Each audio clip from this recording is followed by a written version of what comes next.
दोस्तों नमस्कार। कानूनी बात बदलने वाले यूट्यूब चैनल में आपका स्वागत है। आज का विषय परिवीक्षा अवधि, प्रोबेशन पीरियड। अब परिवीक्षा अवधि, जिसे परीक्षण अवधि के रूप में भी देखा जाता है, जाना जाता है, और रोजगार की शुरुआत की एक विशिष्ट समय या सीमा होती है जहां नियोक्ता किसी नए कर्मचारी के प्रदर्शन और नौकरी के लिए उपयुक्तता का मूल्यांकन करता है। भाई ये आदमी हमारे कंपनी के लिए ठीक है कि नहीं। ये पारस्परिक परीक्षण होता है जहां कर्मचारी और नियोक्ता दोनों ये आकलन करना चाहते हैं कि भाई नौकरी और कंपनी एक दूसरे के लिए उपयुक्त है कि नहीं। परिवीक्षा अवधि का मुख्य उद्देश्य, जिसे प्रोबेशन कहते हैं, उसमें नियोक्ता और कर्मचारी दोनों को कार्य संबंध का मूल्यांकन करने के लिए एक विशिष्ट अवधि मिल जाता है। और वो सामान्य दौर से अगर विचार किया जाए तो अवधि 30 दिनों से लेकर 6 महीने तक होता है। अब अलग अलग कंपनी, अलग अलग जो मालिक होते हैं, अलग अलग अवधि देते रहेंगे। वो नॉर्मल कोर्स में 30 दिन से 6 महीने तक रहेगा। अब इस अवधि के दौरान नियोक्ता कर्मचारी का प्रदर्शन, उसका कौशल्य और कंपनी की संस्कृति में उसका एकीकरण का मूल्यांकन होता है। भाई ये मिलजुल रहा है कि और झगड़ालू है, किसी से भी झगड़ा कर लेते हैं, कुछ बात ही नहीं करते हैं, कुछ समझने की उसको अक्ल ही नहीं, या बार बार ढांचा देता है, गायब हो जाता है, कामचोर है, ये सब उसका मूल्यांकन किया जाता है।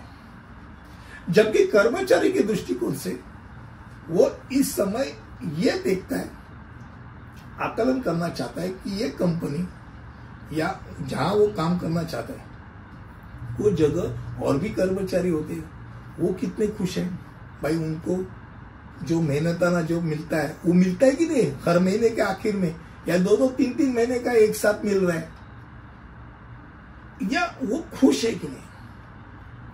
और उसके करियर के लिए, करियर के लक्ष्यों के लिए वो अनुरूप है कि नहीं, वो भी जानते रहते हैं। अब महत्वपूर्ण ये बात है कि कर्मचारी अगर अपेक्षा पूर्ण करता है तो कंपनी उसके पीछे लगती है, बोलती भाई 6 महीने हो गए, हम तुमको ये तनख्वाह देंगे, ये पद दे देंगे। और मान लो वो कर्मचारी अपेक्षा पूरा नहीं करता है तो भाई नारियल तो है ही। भाई परिवीक्षा अवधि के दरम्यान कभी भी वो 6 महीने तक इंतजार भी नहीं करेंगे, पहले भी उसको बोल सकते भाई साहब जितना दिन हमने आपको सहा वही अच्छा था, अगर किसी भी कंपनी में जा सकते। और परिवीक्षा पर कर्मचारियों के पास आमतौर पे अगर देखा जाए तो लीगली जो रेगुलर कर्मचारी रहते हैं और परिवीक्षा अवधि के जो कर्मचारी रहते हैं, दोनों में वैसे कुछ लीगली ऊपर नीचे नहीं रहते, पर उनको बहुत जगह उनको छुट्टियों की फैसिलिटी नहीं होती, फिर महत्वपूर्ण चीजें उनको बताई नहीं जाती, जो जिसके बोलते क्रिटिकल जॉब्स है उनको नहीं दिए जाते। भाई वो परमानेंट नहीं है, कुछ भी इधर उधर कर दिया, साला निकल गया तो नुकसान तो कंपनी का होने वाला है। तो क्रिटिकल जॉब नहीं दिया जाता है, सीक्रेसी वाला जॉब नहीं दिया जाता, उसको चेक किया जाता है कि भाई तोला जाता है आदमी ठीक है कि नहीं ठीक है, और फिर परिवीक्षा अवधि के बाद उसका निर्णय होता है।